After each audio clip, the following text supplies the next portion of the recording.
Are Bloodcrushers of Khorne any good? They are indeed good.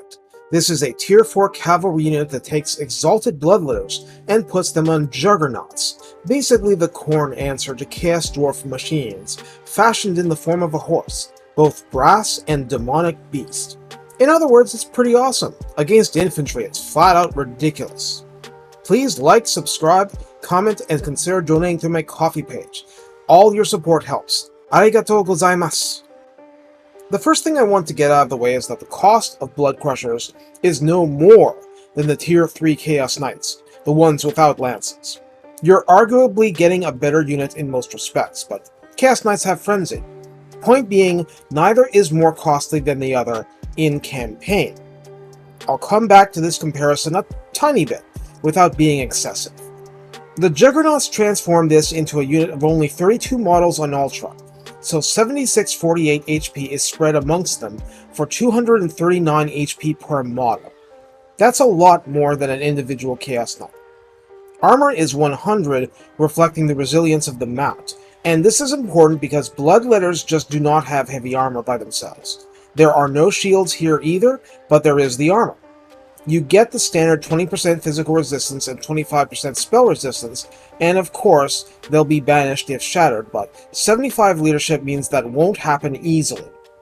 Speed is 62, which is on the low side for cavalry, but which is still a lot better than walking.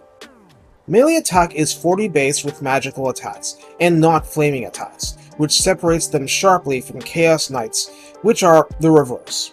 Completely unlike Chaos Knights, the Bloodcrushers have splash damage, spreading damage among a maximum of 4 targets. Melee defense is 34, which is okay, but a lot less than certain stay and fight cavalry among all factions. Weapon strength is 60, with base damage 18 and armor piercing of 42, with a bonus versus infantry of 18 and a charge bonus of 55. So we go from Bloodletters with plus 9 to Exalted with plus 13 to this bonus of plus 18. Frankly, the weapon damage seems on the low side unless you're charging and or you're facing infantry. If you are facing infantry, that's 58 melee without any boosts and 78 weapon strength to boot. Besides, you can't disregard 55 charge bonus. That's pretty high for a cavalry unit that isn't with lances explicitly. Now, in the past, I explained that Bloodletters having a high attack interval is a hidden debuff that holds back their power. It's an offset to their armor piercing. Here's the thing. The Bloodcrushers are the opposite.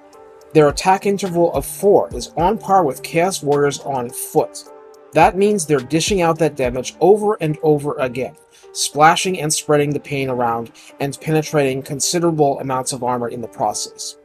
That's even more damage if the enemy isn't heavily armored, because the 18 base damage is no joke. 2. This unit does have Hellblade, just like the Exalted Bloodletters, and the right charge will rack up the kills to get you there faster and harder. That's a big deal, and greatly improves your prospects. 3. The fact that this unit is large means that the models will not be knocked down and will be dishing out their damage until death, so long as they're not stuck in the back of the crowd. Each model has 1500 mass, which isn't absolutely crazy, but which gives you a chance to switch targets and do extra charges. At least that's what I try to do. Finally, this isn't an anti-large unit specifically, but just the fact the models can't be tossed in their butts, and the steady anti-armor damage, with magical attacks wiping out any and all physical resistance, means there's nothing short of single entity monsters that this unit is bad at fighting. It may not be ideal, but it's not bad. That means it's consistent. That means it's reliable. These are critical and important traits, and that armor piercing means that it will do its thing even against the most heavily armored foes in the game. Having said all that, it's still much stronger against infantry. You might use it a little different than, say, Gorebeast chariots, but the Bloodcrushers are simply fantastic at staying in the fight and slicing and dicing and trampling. Short of charging a solid line of Dragon Guard from the front, you're overwhelmingly powerful against anything on foot. Charge bonuses are just gravy.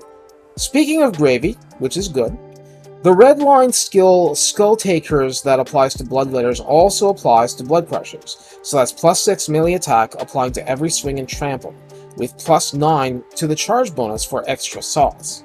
Overwhelming Stampede adds a bit of leadership, more melee attack, and more spell resistance, further helping out at rank 7. This is before any other buffs are poured on, adding to the consistency of the output.